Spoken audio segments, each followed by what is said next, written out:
First ever factory outlet, Mukunda Jewelers.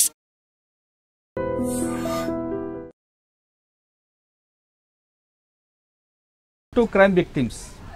ఉద్యోగాల కోసం Gulf వెళ్ళి అక్కడ షేక్ పెట్టే బాధలు తట్టుకోలేక తిరిగి స్వదేశానికి వచ్చి వాళ్ళ కన్నీటిని పరిచయం చేసే కార్యక్రమంలో ఈ వారం మన గెస్ట్ హసీనా ఎందుకు గల్ఫ్ వెళ్ళారు, అతను ఎవరి ద్వారా ఆమె గల్ఫ్ వెళ్ళి అక్కడ ఎలాంటి కష్టాలు పడ్డారు, ఆమె వెళ్ళిన పని నెరవేరిందా లేదా కష్టాలు కొని తెచ్చుకున్నారా అనే విషయాన్ని హసీనా గారిని అడిగి తెలుసుకున్నాం. హసీనా గారు నమస్తే అండి. చెప్పమ్మా, మీరు కదిరిలో ఉండి ఒక మంచి కుటుంబం ఉన్న మీరు ఎందుకు గల్ఫ్ వెళ్ళి అక్కడ కష్టాలు కొని తెచ్చుకున్నారు? అక్కడ ఇప్పుడు లేబర్ ఉన్నాడు సార్ హైదరాబాద్ అని, మరి వచ్చి ఏజెంటు తాజుద్దీన్ వీళ్ళు ఏం చెప్పారంటే అక్కడ ఇంట్లో బాగుంది, జీతం ఎక్కువ ఇస్తారు, 40,000 జీతం ఇస్తారు, నీకు మనుషులు తక్కువ ఉండారు, ఇంట్లో బాగుంది, ఓనర్ మంచోళ్ళు అని పంపించినారు. అక్కడ ఈజా హైదరాబాద్ పంపించినాడు. ఇక్కడ అంటే మీరు గల్ఫ్ వెళ్ళక ముందు ఒక్కసారి మీ కుటుంబ సభ్యులు మీ కుటుంబ నేపథ్యం చెప్పండి. ఇక్కడ బీదోళ్ళు సార్, మా అమ్మ మా నాన్న కాళ్ళు బాగలేవు, మా అమ్మకి ఆరోగ్యం బాగలేదు, వాళ్ళ ద్వారా నేను పోయినాను బాధ ఉంటే వీళ్ళు నమ్మించి నాకు పోమని. మీకు అప్పుడు పెళ్ళయిందా? పెళ్ళి నా కొడుకు 3 ఏళ్ళు ఉంది, నా కొడుకు 3 ఏళ్ళు ఉన్నాడు, వీధి స్థితి ఉండే, పెళ్ళి చేసింటే అయిపోయి వెళ్ళిపోయినాడు, ఇంతవరకు తెలియదు రాలేదు. ఇంకా వాళ్ళు తెలిసిన వాళ్ళు అని చెప్పి నాకు నమ్మించి ఇట్లా బాగుంది ఇల్లు, ఓనరు మంచోళ్ళే, 2 పిల్లలు ఉంటారు, 40,000 జీతం ఇస్తారు నీకు అని ఈజా తీసింది. అక్కడ కార్వాష్ అనే డ్రైవర్ తెలిసినాడు, వాడు పంపించే ఇక్కడ ఏజెంట్ తాజుద్దీన్ ఇక్కడ నుంచి పంపించినాడు నాకు టికెట్ తీసి. పోయిన నెల నుంచి అన్నం లేదు, నీళ్ళు లే, 1 నెల అన్నం లేదు, 1 చపాతీ ఇస్తుంది అమ్మ, ఏం తెచ్చినా ఇది దాపెట్టుకొని బీగాలు వేసుకొని పోతుంది. పల్లములు రూములో ఉండాలి, పని చేసి రూములో ఉండాలి, అన్నం లే నీళ్ళు లే, అడిగితే రంపుకు వస్తుంది, కొట్టన వస్తుంది. నేను పోయి అంగడి తెచ్చుకుంటానంటే అక్కడ అన్నం అడిగితే కొట్టన వస్తుంది, ఏమి ఒక రొట్టె ఇస్తాను నీకు, రొట్టె నువ్వు తిను, లోపల రూములో ఉండు, బయటికి రాకూడదు, పని చేసే రూములో ఉండు, బయటికి పోకూడదు, అట్లా బంధించింది. బంధించిన పని చేసుకొని రూములో ఉంటా అంటే ఉంటే మళ్ళీ వారానికి వస్తుంది, వారం 2 సార్లు చెల్లెలు వంటి కలంబని పిలిచిపోతుంది, అక్కడ పని చేయమంటుంది. నేను పని చేయను ఇంట్లోనే అంటే లేదు చేయలే, 3 ఇళ్ళు నువ్వు పని చేయాలంటుంది. చేయకపోతే కొట్టన వస్తుంది, కొడుతుంది, మళ్ళీ మొగితో కొట్టిస్తుంది, అయిపోయి కొడతాడు.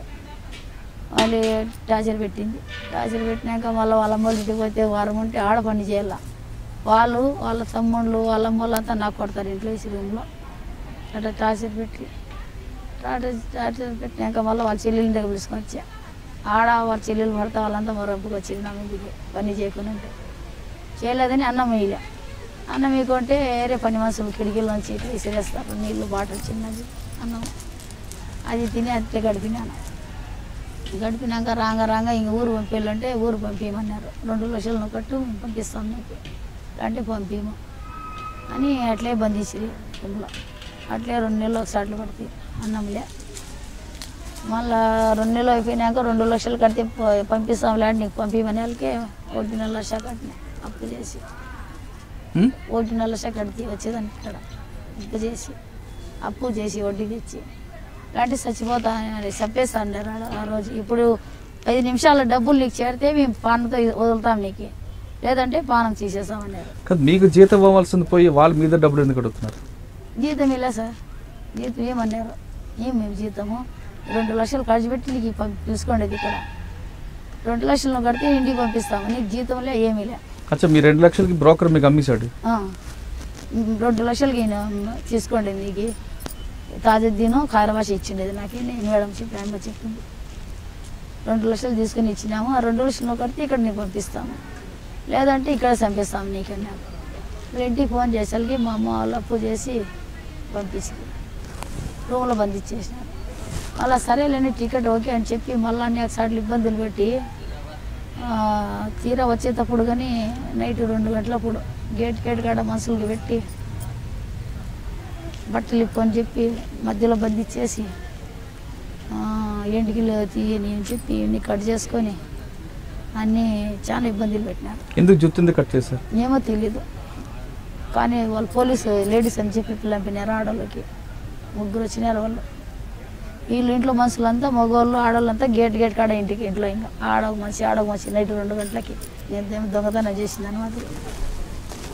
అట్లా చేసి బట్టలు ఓపెన్ చేసినారు. బట్టలు ఓపెన్ చేసి వెనక్కి తిరుగు ముందరికి తిరుగు అట్లా తిరుగు ఇట్లా తిరుగు అని అన్నీ చెక్ చేసినారు. చెక్ చేసి ఇది చేసినారు.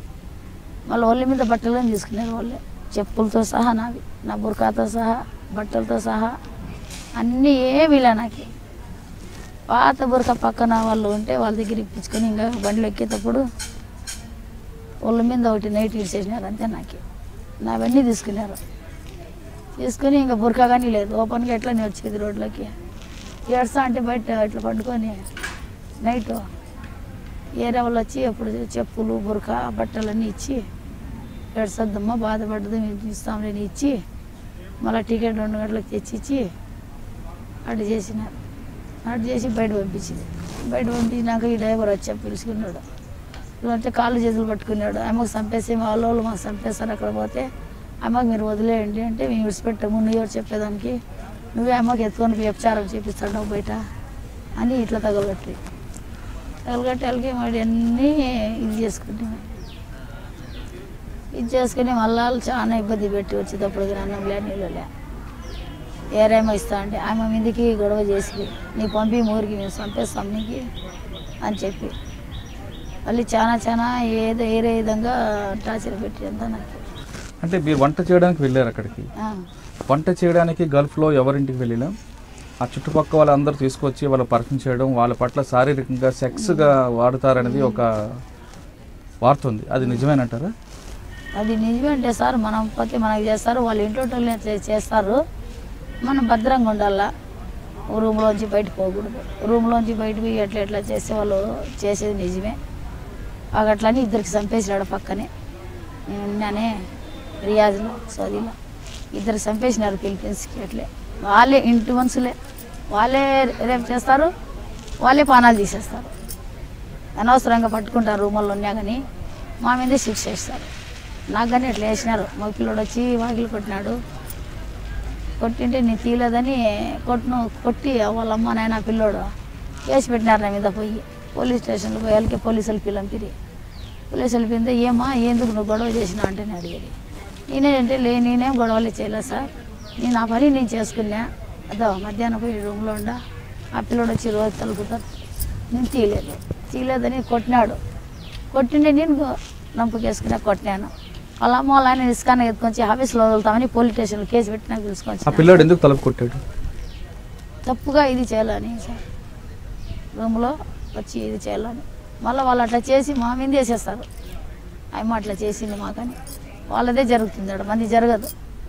అట్లా చాలా మంది మోసపోయినారు, చాలా మంది అక్కడ ఇరుక్కుపోయినారు. చెప్పకూడదు, బాగా చాలా ఇబ్బంది పడుతున్నారు. దయచేసి ఇక్కడ వాళ్ళు మన ఆంధ్ర వాళ్ళు ఎవరన్నా కాపాడి వాళ్ళకి తెలుసుకుంటే వాళ్ళు పానంతో వస్తారు.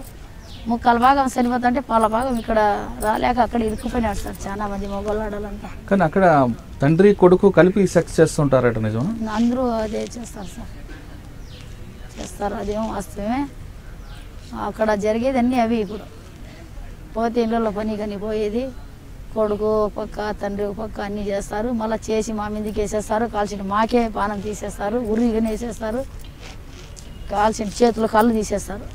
వాళ్ళే చేసి తప్పు. మరి పోలీసులు ఉంటారు కదా? పోలీసులు విన్నారు సార్, అంతా ఒకటే కదా. వాళ్ళు మాకే చెప్తారు, నువ్వు చేయింది ఎందుకు వస్తారు వాళ్ళు, నువ్వు పిలిచింటే నువ్వు చేసింటే వాళ్ళు వచ్చింటారు, ఇలాంటి ఎందుకు వస్తారు అని అడుగుతారు మాకి. అట్లా చాలా మాటలు నాకు చేసినారు సార్ వాళ్ళు. అట్లా నాకు పిలిచిరు పోలీసు వాళ్ళు. ఎందుకు ఏమైనా గొడవ చేసినా అంటే, సార్ గొడవ నేనేం చేయలేదు, నేను ఇంటి పనికి వచ్చినాను, ఇంటి పని నేను చేసుకున్నాను, నా పని అయిపోయింది, నా రూమ్లో నేను ఉండాను, నాకు అనవసరం ఇంకా ఏం లేదు కదా. నా రూమ్లో నిన్నాక సారిసరిగా పిల్లోడు పెళ్లి కాని పిల్లోడు వచ్చి వాకిలు కొడతాడు నాకు నైట్ 1 గంటకి 2 గంటలకి 3 గంటలకి. ఏం అవసరం సార్ వాకిలు ఎందుకు కొడతాడు నాకు, నాతో ఏం పని వానికి అంటే, పని ఉండదేం పిలిచినాడేమో, పనికి లేదు సార్ కొట్టకూడదు అట్లా, వాడు కొట్టినాడు నేను కొట్టినా వానికి, దాంట్లో తప్పేముంది సార్ అంటే, సరేలేమ్మా మీ పిల్లోనికి పిల్లంపు, మీ పిల్లోడు ఎందుకు కొట్టినాడు అమ్మ పోయి అట్లా వాకిలి కొట్టకూడదు కదా, మంచిది కాదు కదా పద్ధతి అంటే, లేదు సార్ అమ్మ చెడుగా చెప్తాంది, మా పిల్లలు అట్లా చేయరు అంటారు వాళ్ళు. అయినా దేవుని దయ వల్ల వాళ్ళ మాట వినలే వాళ్ళు పోలీసు వాళ్ళు, నా మాట విన్నారు. నా మాట విని ఎట్లమ్మా మీరు తనాజులు ఇస్తారా, బయట పని చేసుకుంటుంది ఆయమ అసాట్లు పడి కంపల్సరీ వచ్చినారు బీదోర్లు వాళ్ళు, ఊరి మీద ఊరు. మీరు ఎట్లా చెప్పానంటే మేము తనాజులేమో ఆమె ఇక్కడ ఉండకూడదు, ఆమె ఊరికి వెళ్ళిపోవాలా, ఆమె మంచిది కాదు అని చెప్పి మళ్ళీ వచ్చి టికెట్ ఎట్లా ఇంకా అంటే టికెట్ ఆమె తీసుకోవాలి డబ్బులతో. జీతం ఏంటి, జీతం ఇలా ఇచ్చేసినా మేము తీసుకున్నాం. ఇలా సార్ నాకు జీతం ఇలా, వాళ్ళు డబ్బులు ఇలా, అసలుకి నాకు అన్నం ఇలా జీతం ఇలా, నా బట్టలు గుంజుకున్నారు. ఒక నైట్ అయితే నేను ఉండా సార్ కట్టిన బట్టలతో, బురకాగా లేదు. వాళ్ళు అసలు ముస్లిమ్స్ అయితే ఇట్లా చేస్తారు నాకు, వాళ్ళు మీరే చెప్పండి ఎట్లున్నా వాళ్ళు అని చెప్పి. సరేలమ్మా మీరెందుకు చేసినారు అట్లా అంటే మేమేం తీసుకోవాలే, ఏం తెచ్చిలా ఉత్తి చేతులు వచ్చింది. వచ్చేటప్పుడు 2 లక్షలు కట్టి మేము పిలుచుకోండి అమ్మకి. ఆమె 2 లక్షలు ఇప్పుడు కడితే మేము పంపిస్తాం ఊరికి, లేదంటే మేము చంపేస్తాం ఇక్కడ అమ్మకి. ఇట్లా తిరుక్కున్నారు. 2 లక్షలు ఆడక తెచ్చి అక్కడ ఇక్కడ నుంచి అకౌంట్లో అక్కడ వేసేదానికి కాదు, అక్కడ నుంచి ఇక్కడ వేయచ్చు. ఇక్కడ నుంచి వేసేదానికి ఇబ్బంది పడాల. మళ్ళీ వేరే రాయిచెట్టెళ్ళు మనుషులు ఉంటే వాళ్ళ కాళ్ళు చేతులు పట్టుకొని మా వాళ్ళు ఫోన్లో చేసి మా పాప చచ్చిపోతుంది, ఇప్పుడు ఈ 5 నిమిషాల్లో మీరు కాపాడితే మా పాప బతికి వస్తుంది, ఇలాంటి పిన్ కానీ రాదు, అక్కడే పడి కదమ్మా. ఇంట్లో కష్టాలు ఉన్నాయని నువ్వు ఆ బ్రోకర్ మాటలు విని ఆ ఊరిలో దేశం కాని దేశం వెళ్ళావు. అక్కడికి వెళ్ళిన తర్వాత నువ్వు కష్టాలను ఎదుర్కొన్నావు, కానీ డబ్బులు ఏమైనా సంపాదించావంటే అది కూడా లేదు. తిరిగి నువ్వే 2 లక్షల రూపాయలు ఇంట్లో నుంచి అప్పు తీసుకెళ్ళి వాళ్ళని బయటకు వచ్చావు. ఏం సాధించావని? తిరిగి అప్పులు పాలైపోయావు.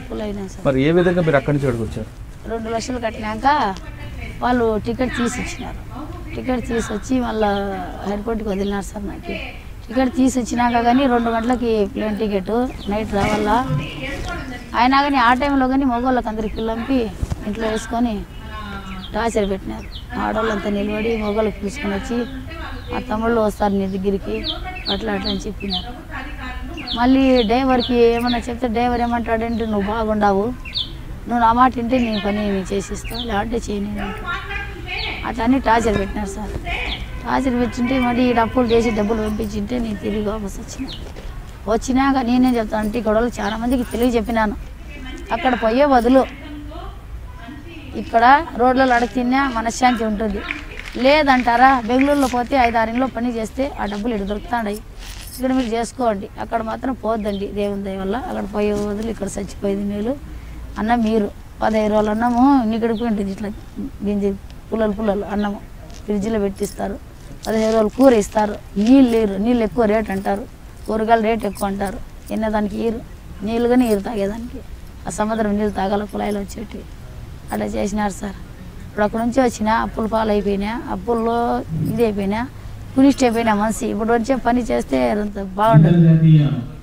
అంతకుముందు బాగుంటే నేను అక్కడ ఏమని 2 నెలలు అన్నం లేకుండా చేసిన కునిష్ట వచ్చేసి ఇప్పుడు తిరగలేను సార్, ఎక్కువ పని కానీ చేయలేను. అప్పులు అయిపోయినాయి సార్ ఎక్కువ. ఆ డబ్బులు అప్పుడు నుంచి వడ్డీలు కట్టలేక ముదులు కట్టలేక చాలా అప్పులు అయిపోయినాయి. ఇప్పుడు పనిగానే చేయలేను, వేరే పనిగానే చేయలేను. పూలు అల్లుకుంటాంటే 2 పొట్లాలు అవి అల్లలేను. అవి వెళ్తే ఇప్పుడు షుగర్ ఎక్కువ అయిపోయింది, ఇప్పుడు టెన్షన్తో.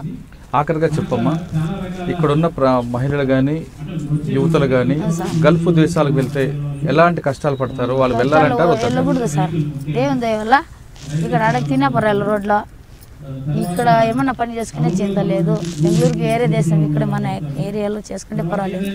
గల్ఫ్ దేశాలు పోతే ఇప్పుడు పోయిన వాళ్ళకి చాలా ఇబ్బందులు ఉన్నాయి సార్. నీళ్లు దొరకవు, అన్నం దొరకదు. ఈ పోయిన వాళ్ళు అంతా పీనికలై రావాల్సిందే. వాళ్ళు చంపేస్తున్నారు ఇప్పుడు లోపల. అన్నమే నీళ్ళు బంధించేస్తారు. వాళ్ళే రేపు చేసేసి వాళ్ళే బయట పోయి ఇట్లా అయింది అని చెప్పేస్తాను. పక్కన ఉండే ఇంట్లో సార్, ఒక ఇంట్లో జరిగిన పరిస్థితి ఫిలిపీన్స్ ఉన్నది. ఆయప్ప ఇంటి ఓనర్ ఆయన మొత్తం ఇది చేసుకుంటా అన్నాడు. జరిగిందే ఆయప్ప బిడ్డలకు తెలిసింది ఆ మాట. తెలిసి ఏం చేసినారు, మేము బంధువుల ఇంటికి వెళ్తామని వెళ్ళినారు సార్. వెళ్ళినట్లు వాళ్ళు కాసుకొని ఉన్నారు. ఈ సెట్ వచ్చినాడు, దాంట్లోకి ఇంట్లో రూమ్లోకి దూరినాడు. పని మనిషి ఉండదు కదా, ఆయమది ఏం తప్పు, ఆయమ ఉండదని ఇప్పుడు దూరినాడు. వాగలేసేసినాడు. ఇంకా వాళ్ళు అక్కడ పోయిన వాళ్ళు బంధువుల ఇంటికి పోయినామని నటించినారు కదా, వాళ్ళు వాపస్ వచ్చినారు. వాపస్ వస్తే ఏం జరిగింది ఆడ లోపల 100గా 2 దొరికేసినాడు. ఆ మనిషికి వాళ్ళ మనిషికి పక్క పెట్టుకున్నారు. ఈ అమ్మకి చాకు తీసుకొని ఒంటికి సలంలో పానంతోనే పొడిచి తీసినారు. చేస్తావు ఇట్లా పని చేస్తావని ఎత్తుకొని పోయి కసుడు డబ్బా కాడ బయట ఇంటి ఎదురుకు కసుడు డబ్బా వేసేసినారు. పోలీసు వాళ్ళకి తెలిసింది. పోలీసు వాళ్ళు వచ్చిరి. ఏమడిగిరి ఆ పని మనిషికి ఎవరు చంపిన మీ ఇంటిది అంటే ఏమన్నారు వాళ్ళు, అది బయట వ్యభిచారం చేసుకుంటాను, అది వ్యభిచారం చేసింది కాబట్టి ఎవరు చంపి ఆడేసేసినారు అని చెప్పి. పోలీసు వాళ్ళు ఏం చేస్తారు, ఇంకా ఏమో అట్లా పని చేసిందేమో, అట్లా జరిగిందేమో, అందుకే అట్లా జరిగింది అమ్మకి. మీరు చూడలే, మేము చూడలే, తప్పు అమ్మదే. పాయ మనిషి బిడ్లు పాయా, తల్లిదండ్రి పోయి నమ్ముకునే వాళ్ళు అక్కడ పోయిన దానికి పైసాలే, మనిషిలే. మా బిడ్డ ఉంది, మా బిడ్డ ఉంది, ఇంకా వస్తుంది, ఇంకా వస్తుంది, ఇంకా వస్తుంది, ఇంకాలే ఇంకాలే. ఎంతమంది సార్ అట్లా చంపేసాండేది? నా కళ్ళారు ఎన్నో చూసినా నేను. ఏమంటే నాకు దేవుడు కాపాడి నేను మంచి చేసినా కాబట్టి ఆ దేవుడు నా ఇపుల మీద నేను చనిపోయేదాన్ని సార్. వచ్చినా తిరిగి ఇవాళకి పీనికి మన్న అయిపోద్ది. నేను అక్కడే వేసేసారు. నాకు 5 నిమిషాలు నాకు టైం ఇచ్చింది. 5 నిమిషాలు ఒకసాట్లో పడి రాయచీటీలకు ఫోన్లు చేసి అక్కడ ఉంటే మనుషులు వాళ్ళ పళ్ళంపి నా దగ్గర పంపించి మనుషులకి తెలిసిన వాళ్ళు డబ్బులు కట్టండి అమ్మకి చంపేస్తారంటే అప్పుడు డబ్బులు కట్టి 2 లక్షలు కట్టింటే అప్పుడు టీకా తీసిచ్చి టార్చర్ పెట్టి పంపించిన. డబ్బులు కట్టాక కానీ ఒళ్ళ మీద బట్ట లేకోకుండా. ఇక్కడికి వచ్చిన తర్వాత మీ కుటుంబ సభ్యులు మీకు ఏ విధంగా ఆదరించారు? ఆదరించి బాగా కూడా చూపించింది సార్. ఏడ్చిరి, బాధపడి అంతా. ఇప్పుడు మా అమ్మగారు చనిపోయి 5 నెలలు చనిపోయి చాలా ఇబ్బంది. ఇప్పుడు ఎవరు చూసేవాళ్ళు. అర్ధరేతిరికి వచ్చిన, అర్ధరేతిరికి వచ్చి డబ్బులు లేవు చేతిలో, అప్పులు అయిపోయినాయని మా అమ్మ ఉండే. మా అమ్మ ఇప్పుడు 5 నెలలు అయిపోయి 6 నెలలు 6 నెలలు జరుగుతుంది చనిపోయి. మా నాయన కాలు లేవు ఇప్పుడు. ఏందో అట్లే సార్ అప్పులు అయినాయి, ఏందో అట్లే కాసుకోకుండా ఏదైనా పనికి వెళ్దామంటే బెంగళూరు 2 నాళ్ళు పోతే చేయలేకపోతే సార్ వచ్చేసిన వాపసు.